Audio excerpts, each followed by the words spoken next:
Finally রোজার জন্য পূর্ব প্রস্তুতি নিয়েই নিচ্ছি। একমাত্র এই দিনটার জন্য আমি বহুদিন ধরে অপেক্ষা করে বসেছিলাম। প্রত্যেক বছরের মতো এই বছরও কিন্তু কোনো ব্যতিক্রম হয়নি। প্রত্যেকবারই রোজা আসার আগে বিভিন্ন ফ্রোজেন আইটেমের প্রিপারেশন নিয়ে রাখি, যাতে করে ইবাদতটা ভালো মতো পালন করতে পারি রোজার মধ্যে। আমরা জানি ইফতার মানেই ভাজাপুরি খাওয়া, আমরা কিন্তু সবাই কম বেশি ভাজাপুরিটা খুবই পছন্দ করে থাকি, বিশেষ করে ইফতারে এসব না হলে যেন মানে সবকিছু ইনকমপ্লিট লাগে। কিন্তু এবার চাচ্ছি আমরা আমাদের ইফতার প্লেটারটা একটু চেঞ্জ করতে, কারণ সারাদিন রোজা রেখে ইফতারে যদি হেভি কিছু খাওয়া হয় তাহলে অ্যাসিডিটির প্রবলেম হয়, তার পাশাপাশি হজম শক্তিতেও অনেক সমস্যা হয়ে যায়। আমরা মেয়ে মানুষ, আমাদের কাজ করতেই হবে, আমরা কখনোই এই কাজের থেকে ছুটি পাবো না। আমরা মেয়েরা কাজ না করলে কখনোই এই কাজ ফুরাবে না। ইফতারের বিভিন্ন আইটেম বানিয়ে ফ্রোজেন করে রেখে দিলে আগের থেকে হয় কি, ইফতারের আগ মুহূর্তে তেমন একটা হ্যাসেল হয় না, জাস্ট ফ্রিজ থেকে বের করে ভেজে নিলেই হয়ে যায়। সবাইকে পবিত্র মাহে রমজানের অনেক অনেক শুভেচ্ছা জানিয়ে আজকের এই ভিডিওটি শুরু করছি। হ্যালো এভরিওয়ান, আসসালামু আলাইকুম। সবাই কেমন আছেন? আশা করি সবাই ভালো আছেন। আলহামদুলিল্লাহ, আপনাদের দোয়া এবং ভালোবাসায় আমরাও খুব ভালো আছি।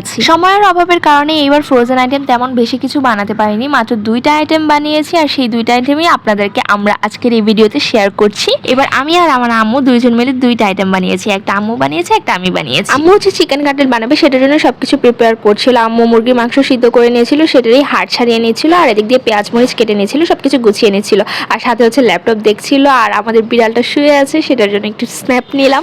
ওর জন্য সবাই দোয়া করবেন, ওর আবার বেবি হবে। যাই হোক, এখন আম্মু একটা কড়াইয়ে তেল দিয়ে তারপর এখানে পেঁয়াজ দিয়ে দিচ্ছে। পেঁয়াজটা ভাজা ভাজা হয়ে গেলে যে সিদ্ধ করা মাংসটা আছে ওইটা দিয়ে দিবে। ওইটা দিয়ে মানে যা যা প্রসেস আছে সেগুলো আম্মু স্টেপ বাই স্টেপ করবে। চিকেন কাটলেটটা বাসায় সবসময় আম্মুই বানায়, তো কিভাবে বানায়, কি করে না করে স্পেসিফিক ভাবে আমি কিছু বলতে পারতেছি না, বাট টুকটাক আম্মুকে হেল্প করি, যেমন ডিমের মধ্যে ডিপ করে দেন, ব্রেড ক্রামে গড়িয়ে দেয়, এইসব ইজি ইজি কাজগুলো আর কি টুকটাক করে দেই। তো মাংসটা কুকড হয়ে যাওয়ার পর আম্মু এখানে হচ্ছে সিদ্ধ করা আলু ম্যাশড করে রেখে দিয়েছিল, ওইটা দিয়ে দিচ্ছে। তারপর ভালো মতো নাড়াচাড়া করে রান্না হয়ে গেলে এটা চিকেন কাটলেটের জন্য একেবারেই রেডি হয়ে যাবে। তো চিকেন কাটলেটের জন্য কিন্তু এটা এখন একদমই রেডি। এখন জাস্ট হচ্ছে শেপ দিয়ে ডিমের মধ্যে ডিপ করে ব্রেড ক্রামে গড়িয়ে নিলেই কিন্তু আমাদের চিকেন কাটলেট রেডি হয়ে যাবে। চিকেন কাটলেটে এই পাতার টাইপের শেপ না দিলে না চিকেন কাটলেটের একটা ভাইবস আসে না। আম্মু সবসময় এই শেপটাই দেয়, আর চিকেন কাটলেটটা এই শেপেই বেশি ভালো লাগে দেখতে।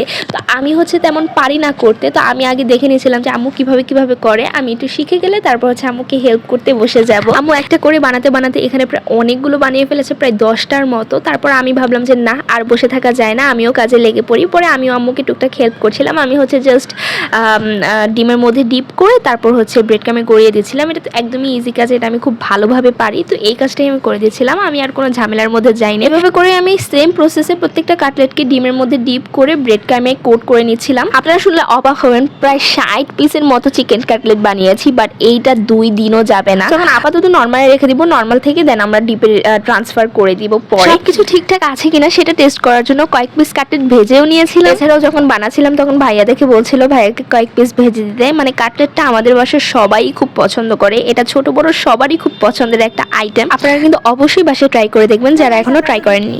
যে আম্মুর চিকেন কাটলেট বানানো শেষ, এখন আপনারা আমার রেসিপি দেখতে পারবেন। আমি চিকেন নাগেটস বানাবো, তো ওইটার জন্য আমি কি প্রিপেয়ার করব সেটাই চলুন আপনাদেরকে দেখাবো। সো এখানে আমি একদমই হাড় ছাড়া সলিড মুরগির মাংস নিয়ে নিয়েছি, ওগুলোকে ধুয়ে ভালো মতো টুকরো করে নিয়েছি। এখন আমি ব্লেন্ডারে ব্লেন্ড করে কিমা করে নিব। তো দেখতেই পাচ্ছেন আমার মুরগির মাংসের কিমাটা কিন্তু একদমই রেডি। এখন এখানে আমার চিকেন নাগেটস বানানোর জন্য যে মশলাপাতি লাগবে ওগুলো দিয়ে দিব। তো এই চিকেন নাগেটস দেওয়ার জন্য আমার 6 পিসের মতো হচ্ছে পাউরুটি লাগবে। তো এই পাউরুটির সাইডের যে ব্রাউন অংশটা ওইটা আমি কেটে নিব, কেটে দেন হচ্ছে ব্লেন্ডারে ব্লেন্ড করে গুঁড়ো করে নিব। আমি এখানে সবকিছু আন্দাজের উপরেই ব্যবহার করেছি, কোনো কিছু পরিমাণ মতো ব্যবহার করিনি। আমি এখানে কোনো স্পেসিফিক রেসিপি মানে ফলো করি নাই। আমার যেখানে যতটুকু মানে প্রয়োজন মনে হয়েছে আমি ওইখানে ওই পরিমাণ সবকিছুই দিয়েছি। তো এই তো দেখতেই পাচ্ছেন আমার কিন্তু হচ্ছে পাউরুটি গুঁড়া করা শেষ। এখন এটাকে আমি একটা পাত্রে ঢেলে নিব, পাত্রে ঢেলে দিয়ে একটু মানে ছড়িয়ে দিব। দেখুন কি ঝরঝরা হয়েছে, আমার কাছে খুব ভালো লাগছিল। তো এখন হচ্ছে মিক্স করার পালা সব উপকরণ। তো আমি মুরগির মাংসের কিমার মধ্যে হচ্ছে প্রায় 1.5 চা চামচের মতো সাদা গোলমরিচের গুঁড়ো, সয়া সস, একটু পাপরিকা পাউডার অ্যান্ড স্বাদ মতো লবণ দিয়ে নিয়েছি। যেহেতু এখানে আমি সয়া সস অ্যাড করেছি, তো স্বাদ মতো লবণটা মানে এটা একটু বুঝে শুনে দিতে হবে। তারপর আমি সবকিছু ভালো মতো একসাথে মিক্সড করে এখানে দিয়ে দিব গুঁড়ো করে রাখা পাউরুটির যে গুঁড়াটা ওইটা। তারপর সবকিছু ভালো মতো একসাথে মিক্স করে নিলেই কিন্তু আমাদের চিকেন নাগেটসের জন্য এটা রেডি হয়ে যাবে। আমি হচ্ছে এখন সব উপকরণগুলো হাত দিয়ে ভালো মতো মিক্স করে নিব। হাত দিয়ে মিক্স করার মধ্যে শান্তি আর কোনো কিছুতেই নেই। তো এই চিকেন নাগেটসটা ডিপ করার জন্য আমি এখানে একটা ডিম নিয়ে নিয়েছি। এই ডিমের মধ্যে আমি হালকা সাদা গোলমরিচের গুঁড়ো, একটু সামান্য লবণ আর হচ্ছে 1 চা চামচের মতো দুধ দিয়ে এটাকে ভালো মতো ফেটিয়ে নিব। আমি সবকিছু একেবারে রেডি করে দেন রুমে নিয়ে আস্তে ধীরে বানাবো আর কি। এখন হচ্ছে একটা পিঁড়িতে আমি তেল স্প্রেড করে নিয়ে এখানে মুরগির মাংসের যে কিমা, যেটা চিকেন নাগেটসের জন্য বানানো হয়েছে, এটাকে ভালো মতো একটু মথে দেন হচ্ছে চিকেন নাগেটসের শেপ দিয়ে নেব। চিকেন নাগেটসের শেপ দিয়ে নিলেই কিন্তু চিকেন নাগেটস রেডি। দেন হচ্ছে ডিমের মধ্যে ডিপ করে আর ব্রেড ক্রামে কোট করে নিলেই কিন্তু আমাদের চিকেন নাগেটস একদমই রেডি। আর এখানে কিন্তু আমি হোমমেড ব্রেড ক্রাম ইউজ করেছি। আম্মু সবসময় পাউরুটি হচ্ছে টোস্টের মতো করে শুকিয়ে তারপর এটাকে ব্লেন্ডারে গুঁড়ো করে নেয়। আপনারা চাইলে এখানে জর্দা রং একটু ইউজ করতে পারেন, তাহলে একদম ব্রেড ক্রামের কালার আসবে।